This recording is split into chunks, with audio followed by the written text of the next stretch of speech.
तो धन्यवाद हो कि परमेश्वर बड़ा महान है और उसकी दया उसके डरवैयों पर बनी रहती है। आइए हम परमेश्वर के वचन से एक नए विषय के साथ आरंभ करेंगे और आज एक नया विषय परमेश्वर ने हमें दिया है और उस विषय का नाम है शब्द के द्वारा हम कैसे पाप करते हैं। ये शब्दों के द्वारा हमारा कैसे पाप हमारे मुंह से हो जाता है। और आज निकालेंगे मत्ती रचित सुसमाचार उसका 12वां अध्याय उसका 36 वचन। मत्ती 12 का 36 जी पढ़ेंगे। मत्ती 12 अध्याय उसका 36 वचन।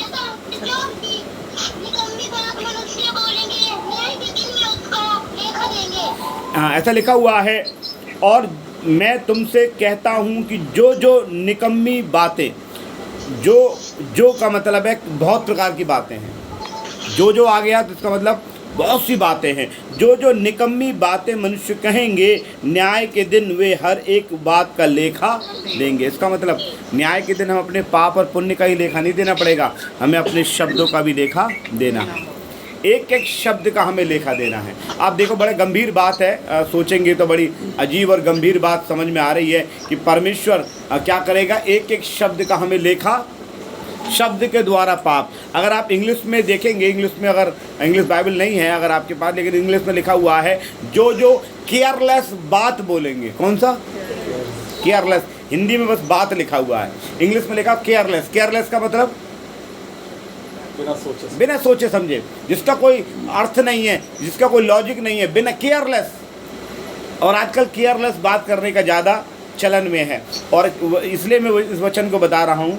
दोपहर में परमेश्वर ने मेरे दिमाग में लेटे लेटे कुछ प्रकाशन डाला, कुछ विषय को मैंने लिख लिया। मैंने बोला बाकी मैं बाद में लिख लूँगा प्रेज़ द लॉर्ड, क्योंकि जो बाइबल का अध्ययन करते हैं उनको मालूम होना चाहिए है। लेकिन वचन में लिखा हुआ है जो निकम्मी बात यानी केयरलेस बात आप बोलेंगे, वचन में लिखा है न्याय के दिन हर एक बात का लेखा देना पड़ेगा, हर एक बात का लेखा देना है।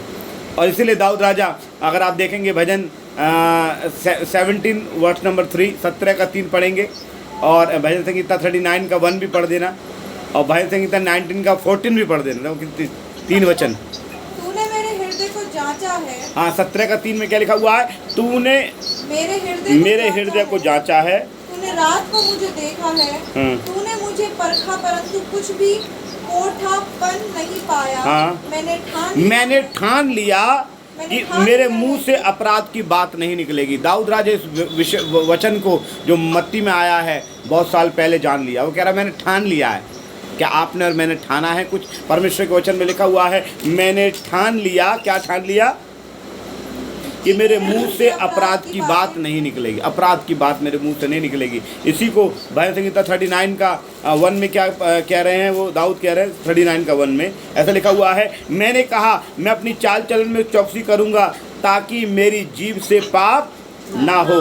जब तक दुष्ट मेरे सामने लिखा हुआ है, मैं अपनी जीभ से पाप नहीं करना चाहता। कह रहा है क्योंकि उसे मालूम है जीभ से यदि पाप करूंगा तो न्याय के दिन एक एक चीज़ का मुझे लेखा देना पड़ेगा। और भजन 19 का 14 में एक बात दाऊद कहते हैं, इसी बात को कहते हैं 19 का 14 में ऐसा लिखा हुआ है, प्रेज़ गॉड, प्रेज़ गॉड। मेरे मुंह के वचन और मेरे हृदय का ध्यान तेरे सम्मुख ग्रहण योग्य लिखा हुआ है। जब मैं प्रार्थना करने बैठूं तो मेरे मुंह के, अभी बहुत से लोग बोलते भी है ना बाइबल पढ़ने के बाद कि मेरे के मुंह के वचन और मेरे दिल के ख्याल तेरे हुजूर में पसंद आए, ऐ खुदा मेरी चट्टान मेरे फिदिया देने वाले। इस बात को लोग बोलते हैं।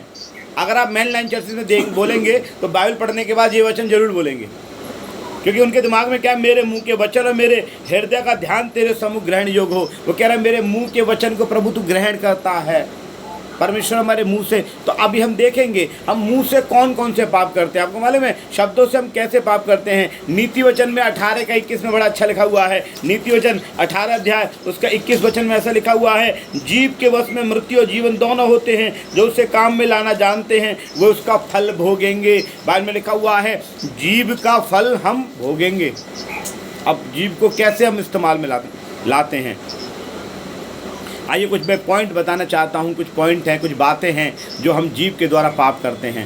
पहला मैं पाप अगर बताऊँगा शब्दों से, तो हम झूठ बोलते हैं। पहला जीभ से क्या करते हैं? ज़्यादा अगर झूठ बोलते हैं, झूठ बोलते हैं, झूठ बुलवाते भी हैं। अभी बहुत पुरानी बात है, एक बार मैं एक के पास मेरा पैसा था, मैं कहीं गया था किसी मुझसे मिलने के लिए। मैंने एक बच्चों को दरवाज़ा खटखटाया, एक छोटी सी बच्ची निकल के आई। मैंने बोला बेटा पापा कहाँ हैं? तो उन्होंने बोला अभी पूछ के बता रही हूँ। वो अंदर गई, निकल के आई, उसने क्या बोला, पापा यूँ कह रहे हैं कि वो घर पे नहीं है। मैंने बोला वेरी गुड, क्योंकि हम खुद भी झूठ बोल रहे हैं, बच्चों से भी बुलवा रहे हैं। एक अभी एक घटना और बीते दिनों मेरे साथ घटी। एक व्यक्ति ने मुझसे बोला कि मैं फलाने समय में आपके यहाँ मीटिंग करूँगा, ये करूँगा, वो करूँगा, और मीटिंग का मैं खाना दूंगा, ये करूँगा, वो करूँगा। बाद में उसने मीटिंग भी नहीं की, खाना भी नहीं दिया, और उन्होंने बोला अगर संस्था के लोगों का फ़ोन आए तो कह देना कि मैंने खाना दिया था, मीटिंग भी कराई थी। मैंने खुद भी झूठ बोल रहा है और मुझसे बुलवा भी रहा हो। और वचन में क्या लिखा हुआ है, यूहन्ना 8:40 में लिखा हुआ है, शैतान झूठा है वरन झूठों का पिता है, बाप है। तो मैं झूठ से शुरुआत में कर रहा हूँ कि हम कैसे पाप करते हैं। हनन्याह सफीरा ने पैसों के लिए परमेश्वर के दास पतरस से झूठ बोला है। हनन्याह सफीरा ने झूठ बोला। और आपको मालूम है पुराने नियम में यह लिखा हुआ 10 आज्ञाओं में से तू किसी की झूठी साक्षी मत देना। तो पहला हम क्या अपने पाप करते हैं, मुँह से ज़्यादातर झूठ बोलते हैं। दूसरा पाप मैं आपको बताऊँगा, अगर हम ज़्यादातर, बहुत से लोग इस बात को बड़ा पसंद करते हैं, मालूम क्या, और सुनाओ यार, और कोई नई बात बताओ यार, और कोई नई बात बताओ। क्या होती है, गॉसिप, चुगली करना। आजकल बहुत से लोगों को मालूम है क्या, ये नहीं होगा। बहुत से घरों में बहुत से लोगों की महफिलें जमती हैं, बहुत से घरों में पंचायतें होती हैं। उन पंचायत का एक ही मीनिंग है, ओनली फॉर दैट गॉसिप है। नीति वचन 18:8 पढ़ना पड़, क्या लिखा हुआ है, नीति वचन 18:8 करने वाले के वचन स्वादिष्ट भोजन के समान लिखा हुआ है। चुगली करने वाला, कानाफूसी करने वालों के भोजन स्वादिष्ट लगते हैं, और वो किसी और के बारे में बोलता है ना, बड़ा अच्छा अच्छा अच्छा, वेरी गुड, गॉसिप अच्छा लगता है। और आगे, वे पेट में पच जाते हैं। पच भी जाते हैं बहुतों के तो। हाँ, मालूम है, अपने मुंह से निकाल के देख दो, तुम्हें कसम है किसी से मत बोलना। अबे जब तेरे मुंह में ही ना रुकी तो उसके मुंह में कैसे रुक जाएगी, है? एक टीचर कहा करती थी कि जब तुम किसी से कुछ बात बोल रहे हो, जब तुम्हारे मुंह में नहीं रुक रही तुम्हारी खुद की बात, तो तुम कैसे विश्वास करते हो तो आने वाले के मुझसे। तो क्या सब, नंबर 2 गॉसिप है, लिखा हुआ है। दोबारा पढ़ना बेटा, मेरे 18:8 कानाफूसी करने वाले के वचन स्वादिष्ट भोजन के समान लगते हैं, हाँ। वे पेट में पच जाते हैं। जी, लिखा हुआ है वे पेट में पच जाते हैं, और ऐसा लिखा हुआ है। तो हम स्वाद, एक और पढ़ना है इसी का, प्राइज द लॉर्ड, पहला तीमुथियुस 5:13 पढ़ना। बहुत वचन है निकालने के लिए आज, थोड़ा सा लंबा हो जाएगा वचन, आज कोशिश करूंगा छोटा करने के लिए। लेकिन साथ वे घर घर फिरकर आलसी होना सीखती है, और केवल आलसी नहीं पर बकबक करती रहती है। हाँ, कुछ वो लेडीज़ के बारे में लिखा हुआ है। कुछ लोगों का काम है 2 लोगों का 10 लोग पहुँच जाए, है 2 लोगों का 10 लोग पहुँच जाए। और मालूम है क्या, ऐसा होता है आजकल। इसलिए परमेश्वर के वचन बताए, नंबर 2 हम चुगली करना, गॉसिप करना, इन बातों से भी हम पाप करते हैं। न्याय के दिन इसका भी लेखा हमें देना पड़ेगा। नंबर 3 बात हम देखेंगे, वो है, आपके बताऊँ 3 बात क्या है, व्यर्थ मजाक करना। बहुत से लोग मजाक करते रहते हैं, और ख़ासकर खुदा के खादिम से मजाक नहीं करना है। सौपदेशक 5:6 वचन पढ़ना है। सौपदेशक 5:6 पढ़ना।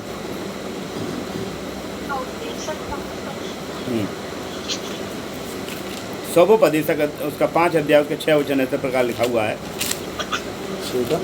5:6।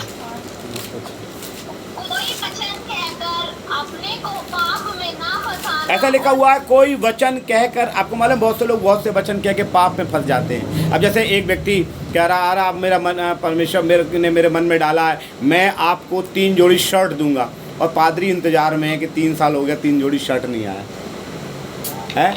मेरे परमेश्वर ने मेरे मन में डाला है, मैं आपको एक अच्छा फ़ोन दूंगा, पादरी 10 साल बीत गया, फ़ोन नहीं आया, और पादरी फ़ोन के इंतज़ार में। परमेश्वर इस बात से बड़ा खफा होता है। जो आप कर सकते हैं सेवकाई के लिए करें, मुंह से ना गाएं, इसका भी प्रभु के सामने हिसाब देना पड़ेगा।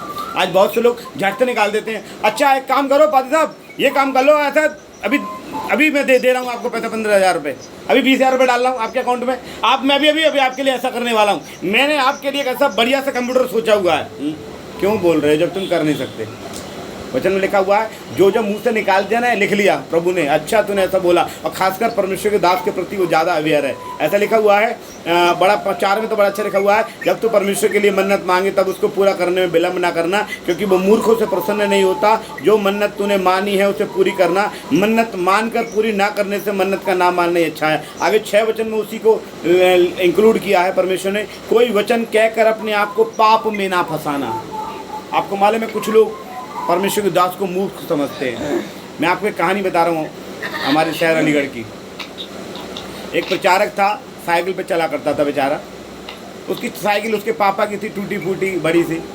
किसी आए व्यक्ति ने बोला, तुम ऐसी साइकिल पे घूमते हो, मैं तुम्हें बहुत बड़ी साइकिल दूंगा, ऐसा करो मंगलवार को मेरे ऑफिस आ जाना। वो व्यक्ति प्रचारक पहुंच गया उसके ऑफिस, बैठा रहा, सुबह से शाम हो गई, 3 बज गए दोपहर के। 1 गिलास पानी पी के फिर एक कप चाय भी पिला दी उन्होंने बोला, आज तो मैं बहुत बिजी हूँ, ऐसा करना फिर अगली बार दूंगा। फिर बेचारा कोई बात नहीं, 1 हफ्ते निराश हो, वो इस चक्कर में गया था अपने घर से, क्या कि आज मुझे पक्का एक साइकिल मिलने वाली है। निराश हो के घर पे आ गया, फिर प्रार्थना करने लगा। 1 हफ्ते बाद फिर बुलाया उसने, फिर ऐसे करते करते 3 हफ्ते बुलाया। परमेश्वर ने उससे बोला, तुझे देने वाला मैं हूँ, तो इस पर भरोसा क्यों करता है। और आपको मालूम है उसको वो एक ऐसी बार, पहली बार उस ज़माने में साइकिल आती थी 1200-1300 रुपये की, और परमेश्वर ने जब उस दूसरी बार जब निराश होकर लौटा, परमेश्वर ने उसे 1500 रुपये कहीं से दिलाए। और वो कैसे दिलाए, वो एक कहीं रास्ते में यूरिन कर रहा होगा, वहाँ पर उसे 500-500 के पुराने ज़माने के 3 नोट मिले, वो किसी आदमी ने नहीं दिए। और वो चौंक गया और उसने तुरंत अपना नोट उठा के प्रभु को धन्यवाद दिया। और वो कहने लगा, प्रभु तेरा धन्यवाद, आज इतना 1500 रुपये जीवन में अभी आज तक मुझे एक का सिक्का नहीं मिला, आज 1500 रुपये मिल गए। तो उसके मन में परमेश्वर ने बात डाली कि तू जा, आज साइकिल ही लेके घर जा। और वो गया, 1270 रुपये की उसने साइकिल खरीदी, बाकी के पैसे बच गए थे उसके। मैं बताना चाहता हूँ, आज बहुत से लोग क्या करते हैं, पादरियों से खेलवाड़ करते हैं, आजकल सेवकाई से खेलवाड़ करते हैं। परमेश्वर कह रहा है, एक एक शब्द का हिसाब ले लूँगा। और जो व्यक्ति आज उससे कहता था ना, वो कहता था कि भाई तुम, वो व्यक्ति इस संसार में नहीं है। उस व्यक्ति की लाखों ज़मीनें, वो मर गया बंदे व्यक्ति, और उसका लाखों की ज़मीनें, अपार्टमेंट, अकाउंट बहुत से गायब हो गए, सीज हो गए, क्योंकि उसका कोई ऐसा था ही नहीं जो उसको मिल जाए। वो एक 1200 रुपये की साइकिल के पीछे 3 हफ्ते चक्कर लगवाया। आज मालूम क्या लिखा हुआ है, कोई वचन कहकर अपने आप को पाप में ना फंसाना, ना ईश्वर के दूत के सामने कहा ये भूल से हुआ। इसका मतलब, अरे मैं तो मजाक कर रहा था, नहीं, ये भी मत बोलना कि ईश्वर के दास के सामने कि मैं मजाक कर रहा था। आगे लिखा हुआ है, थोड़ा सा सुन ले, आगे पढ़ ले क्या लिखा हुआ है, जल्दी जल्दी में पढ़ें। और ना ईश्वर के दूत के सामने कहना, ना ईश्वर के दूत के सामने कहना ये भूल से हुआ, ये भूल से हुआ। परमेश्वर क्यों तेरा बोल सुनकर अप्रसन्न हो और तेरे हाथों के कामों को नष्ट करे। लिखा हो तेरा बोल सुनकर। अभी हमारा शब्द, आज का वचन क्या, बोल शब्द। हमारा वचन क्या है आज का, बोल लिखा हुआ शब्द। ये शब्द सुनकर क्यों परमेश्वर अप्रसन्न हो और तेरे हाथों के काम, इसका मतलब जो भी तू काम धंधा कर रहा है उसको बर्बाद कर दे परमेश्वर। प्रभु कह रहा है, परमेश्वर के दास से मजाक करोगे, बेकार की बातें करोगे, तो तुम्हारे हाथों के कामों को परमेश्वर नष्ट कर देगा। इसलिए प्रेज़ द लॉर्ड। कौन सी बात हो गई, नंबर 3 हो गई ना। नंबर 4 हम देखेंगे। नंबर 4, कुछ लोग आप देखेंगे, मैं जल्दी वचन नहीं पढ़वा रहा, वचन पढ़वाऊंगा बहुत लंबा हो जाएगा वचन, लेकिन आप विश्वास कीजिए इन सब के वचन हैं। नंबर 4 बात क्या है, कुछ लोग अपने जीवन के विषय में शिकायत करते रहते हैं, कंप्लेन मुंह से करते रहते हैं, मेरे पास ये नहीं है, मेरे पास ये नहीं है, मेरे पास ये नहीं। अभी अय्यूब 3 अध्याय में लिखा हुआ, बाला धिक्कार हो मेरे जन्मदिन पर, धिक्कार हो मेरे पैदा होने पर, मैं क्यों पेट में पड़ा। कभी कभी बच्चे भी कहते हैं ना, तुम्हें हमें खिला नहीं सकते, क्यों हमें पैदा कर दिया, हमें खिला नहीं सकते तो हमारे लिए ऐसा क्यों कर दिया। ऐसे बहुत से लोग करते हैं। बहुत से लोग कंप्लेंट। अरे प्रभु परमेश्वर में इतनी सेवकाई करता हूँ, ये फलाना व्यक्ति सेवकाई भी नहीं करता, उसके पास कार है, मैं आज भी मोटरसाइकिल पे हूँ, आज भी मोटरसाइकिल का पंचर जुड़वाने का मेरे पास पैसा नहीं है। वो देख सट्टा खेल रहा है, उसके पास सट्टा खेल रहा, गलत काम में तो आएगा ही।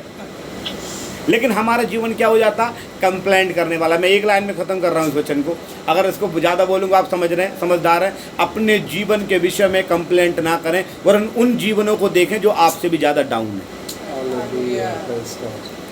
परमेश्वर न्याय करेगा अगर आपने मुंह से कंप्लेंट कर दिया। मालूम है इस्राएली लोग जबकि बड़े सता रहे थे, बाइबल में लिखा हुआ है कि उनकी चिल्लाहट परमेश्वर तक पहुंची। निर्गमन 3 में लिखा हुआ है कि उनकी चिल्लाहट मेरे कान तक पहुंची है, मैं देख के परेशान हो गया उनकी पीड़ा को। और जैसे ही वो निकल के आए इसराइली से, वो कह रहा हमें कोरमा नहीं मिलता, हमें बिरयानी नहीं मिलती, हमें कबाब नहीं मिलते। अबे मैं तो सोच रहा था तुम ज़्यादा परेशान हो, तुम तो कह रहे हो मज़े ले रहे थे हम। इसको मतलब क्या समझ रहे हो, परमेश्वर मूर्ख समझ रहे हो।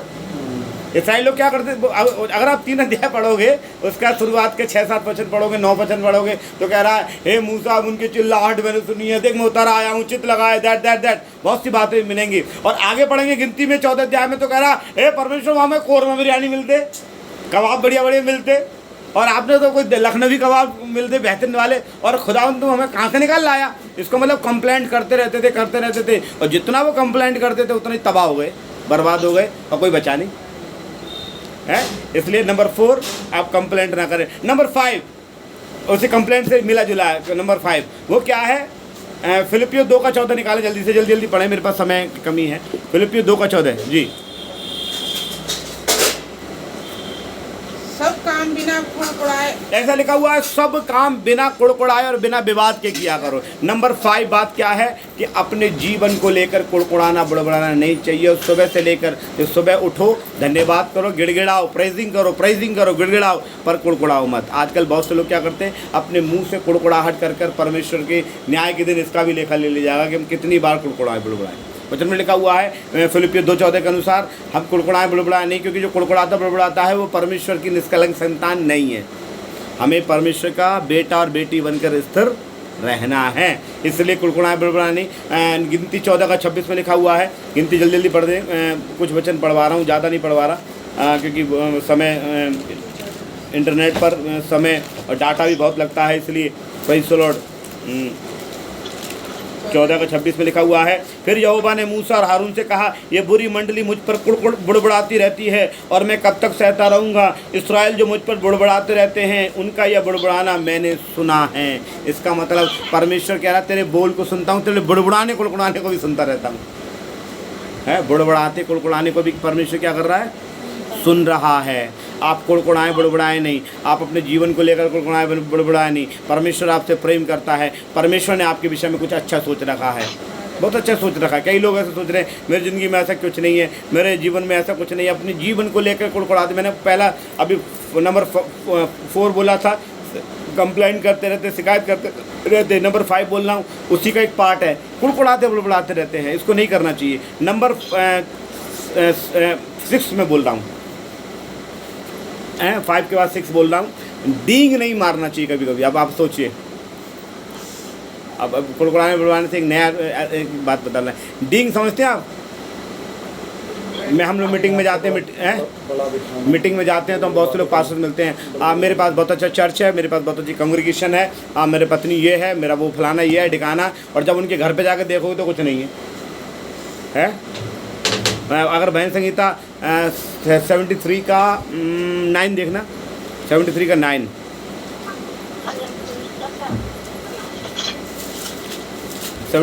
पढ़ो। स्वर्ग में बैठे हुए बोलते हैं, हाँ, लिखा हुआ है वे मानो स्वर्ग में बैठकर बोलते हैं और वे पृथ्वी में बोलते फिरते हैं। हाँ, पर इस ऐसा लगता है कि स्वर्ग पृथ्वी सब उन्हीं का है, ऐसी डींग मारते हैं। स्वर्ग पृथ्वी सब उनका, ऐसा डींग मार रहे हैं। 94 का भी 3 देख लेना, क्या लिखा हुआ है। हे यहोवा, दुष्ट लोग कब तक डींग मारते प्रभु ने उनको नाम दिया दुष्ट लोग, जो डींग मार रहे खामा खागी उनको दुष्ट लोग नाम दिया। जो है प्रभु को धन्यवाद करे, तो प्रभु को धन्यवाद हो, मेरे पास एक अच्छा साइकिल है, एक अच्छा मोटरसाइकिल है। कई बार ऐसे कहते हैं, मालूम 2 बार तो मुझे कई पास्टर होते बोलेंगे बाहर जाएंगे, ऐसे 2 लोग मेरे कलीसिया के लोगों ने 2 बार कार गिफ्ट की है, मैंने लिया नहीं। अरे वो कलीसिया का अगर कार ही गिफ्ट करते रहते तो तुम हवाई जहाज़ से आते कहीं पर, तुम लोकल ट्रेन में और बस में से मैंने बैठ के नहीं आते। कारण उसका एक ही बात है, कुड़कुड़ाना डींग नहीं मारना चाहिए। नंबर 7 एक बात बोल रहा हूँ, हम किसी के लिए निंदापूर्ण बात ना बोलें, किसी की निंदा खामा खा की ना करें। लिखा हुआ ना, दुष्टों की मंडली मत बैठना, पापियों की निंदा ना करें। लोग आजकल दूसरों को नीचा दिखाने में लगे हुए हैं। परमेश्वर निंदा के शब्द का भी हमसे न्याय ले लेगा। 8वीं बात मैं बोलना चाहता हूँ, जो बड़ी भयंकर बात है। 8वीं बात, अश्लील बातें हम किसी से ना कहें। इफिसियो 4 का 29 और 5 का 3 और 4 भी पढ़ना। कुछ बातें मैं बोलना चाहता हूँ, बस ज़्यादा नहीं। कोई गंदी बात तुम्हारे मुंह से ना निकले, पर आवश्यकता के अनुसार वही निकले जो उन्नति के लिए उत्तम हो। हाँ, लिखा ताकि हुआ है कोई गंदी बात तुम्हारे मुंह से ना निकले। उस वचन को आप समझना, मैं ज़्यादा एक्सप्लेन नहीं करूँगा समय को देखते हुए। गंदी गंदी बातें आजकल चल रही है। आजकल मालूम है 2 विश्वासी भी बात कर रहे हैं, 5 तो वचन बोलेंगे बाइबल के और 6 वचन बोलेंगे बाद में अश्लीलता के। देखा उसको, उसकी लड़की को देखा, उसके लड़के को देखा, उसको यार तुम अश्लीलता की बातें क्यों कर रहे हो भाई। पास्टर आपस में बातें करते हैं तो मैंने देखा सेक्सुअल बात कर रहे हैं। मैंने एक पादरी से बात करना शुरू किया, वगैरह छोड़ो यार डैनियल और यसाया, हर समय वही बात करते रहते हो तुम। मैंने बोला तो फिर क्या बात करें, देखो तो सही और देखो फलाना ठिकाना ये हुआ फलाना ठिकाना। तो कह रहे ये कैसी बातें कर रहे हैं। वचन क्या बता रहा, अश्लील बात तुम्हारे मुंह से निकले भी नहीं, परमेश्वर न्याय के दिन इनका भी एक एक शब्दों का हिसाब ले लेगा। क्या लिखा हुआ है, थोड़ा सा पढ़ो। 4 का 29 और 5 का 3 और 4।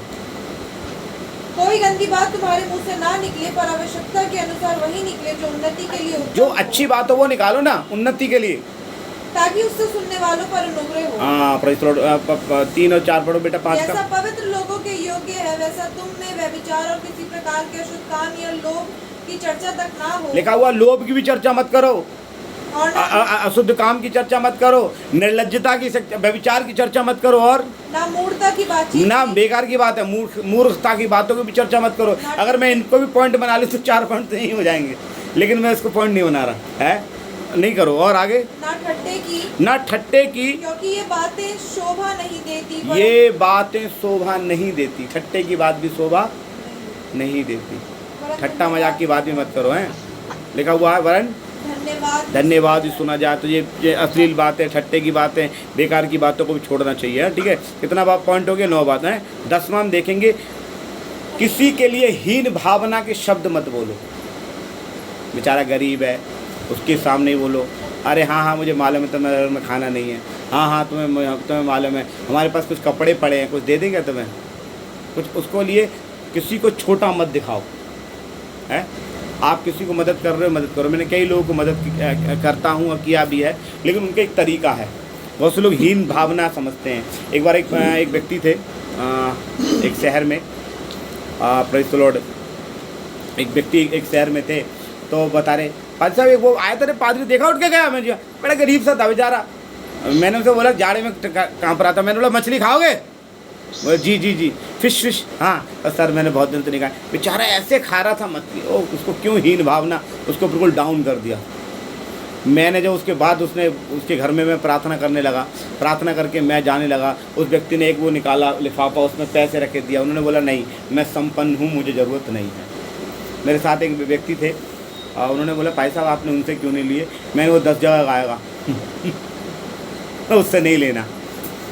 हाँ, आजकल बहुत से लोग गाने का शौकीन है, इधर मैंने उसको ये किया, मैंने उसको ये किया। तो मैं दोबारा कुछ बातों को बोलना चाहता हूँ, रिपीट करा रहा हूँ। मत्ती 12 का 36 में क्या लिखा हुआ है, एक केयरलेस बात जो हम बोलेंगे न्याय के दिन उसका हिसाब देना पड़ेगा। कौन कौन सी बातें, झूठी बातें हैं, क्या नाम है, चुगली वाली बातें, व्यर्थ मजाक की बातें, शिकायत करने वाली बातें, कुड़कुड़ाने की बातें, डींग मारने की बातें, चापलूसी की बातें, अश्लील बातें, चिढ़ाने वाली, दोष लगाने वाली बातें, एक बात, और हीन भावना की बातें। दोष लगाने, कुछ लोग पहले क्या करते, दोष लगाते रहते दूसरों पे, हैं भाई। मालूम दोष कौन लगाता, 11वां है पद अगर हम देखें, दोष कौन लगाता है। रेवलेशन 12 का 10 पढ़ेंगे, दोष के बारे में मालूम पड़ेगा। रेवलेशन प्रकाशित वाक्य 12 का 10 पढ़ेंगे जी। फिर मैंने स्वर्ग से ये बड़ा शब्द आते हुए सुना, हाँ। अब हमारे परमेश्वर का उद्धार और सामर्थ्य और राज्य और उसके मसीह का अधिकार प्रकट हुआ है, क्योंकि हमारे भाइयों पर दोष लगाने वाला जो रात दिन हमारे परमेश्वर के सामने उन पर दोष लगाया करता था, गिरा दिया गया है। हाँ, कौन है वो, शैतान। शैतान का काम है दोष लगाना। आज बहुत से लोग एक दूसरे पर दोष लगाते रहते हैं, दोष ढूंढते रहते हैं, और वचन में लिखा हुआ हम ऐसा करेंगे, निश्चित परमेश्वर इन सब न्याय के दिन एक एक शब्द का हमें हिसाब ले लेगा। इसलिए कोई भी झूठी बात, चुगली करना, शिकायत करना, अपने बारे में कंप्लेंट में, खासकर इस बात को अगर हम फोकस करो ना, एक बहुत बड़ा वचन बन सकता है। अपने बारे में कंप्लेंट ना करें कि हम कैसे हैं, हम बहुतों से, लाखों से अच्छे हैं, करोड़ों से डाउन है तो लाखों से अच्छे हैं, है। कुड़कुड़ाएं बुड़बुड़ाएं नहीं अपने जीवन के बारे में, हम डींग ना मारें, चापलूसी ना करें, अश्लील बातें ना निकालें, और ख़ासकर मैं बताना चाहता हूँ, दोबारा उसको रिपीट करूँ, व्यर्थ अपने विषय में मजाक की बातें ना करें, क्योंकि वचन में लिखा है न्याय के दिन एक एक चीज़ का हमें उत्तर देना पड़ेगा। आइए हम प्रार्थना करें इन वचनों के लिए।